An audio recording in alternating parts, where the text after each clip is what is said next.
Parlons à présent des activités du corridor central après plénière de chefs des délégations de 5 pays membres. La matrice de recommandation des parties prenantes a été adaptée. Les soucis est de s'assurer qu'il y a 2 voies d'acheminement et d'écoulement de marchandises. La dite plénière s'est tenue en visioconférence. Au cours de cette plénière, les délégués ont fait savoir que les dirigeants de leur pays sont en train de fournir les efforts afin de résoudre certains problèmes qui peuvent bloquer la fluidité ou encore la libre circulation des marchandises. Le secrétaire exécutif du corridor central, le capitaine Dieudonné Doukoundane, s'est dit être flatté par l'engagement des dirigeants des pays membres du corridor central.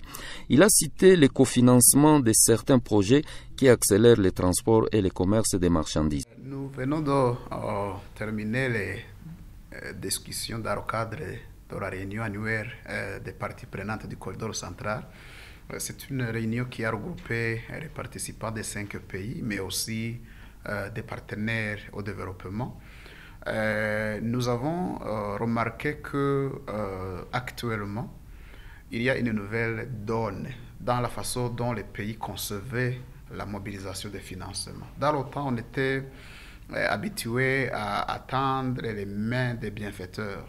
Mais actuellement, il y a des exemples concrets qui montrent à suffisance que les pays du corridor central ont compris que la mobilisation des financements est leur priorité numéro 1. Prenez par exemple le cas de cette route qui va relier l'Ouganda et la RDC, où les 2 pays se sont mis d'accord qu'eux-mêmes ils vont cofinancer la route. Et ça va leur profiter, le commerce va s'accroître. Quand vous mettez sur la balance les montants qui seront investis et les retombées en termes d'accroissement des volumes des affaires, donc tout le monde va y gagner. Présents à cette plénière, les partenaires ont soutenu le travail de l'Agence de facilitation du transport de transit du corridor central. Ils ont rassuré leur accompagnement à cette structure afin de permettre au corridor central d'être le premier couloir de choix dans le souci de promouvoir le commerce dans les pays membres. Cette plénière a été modérée par le président en exercice du comité consultatif des parties prenantes du corridor central, STACON, M. Désiré Segaungu.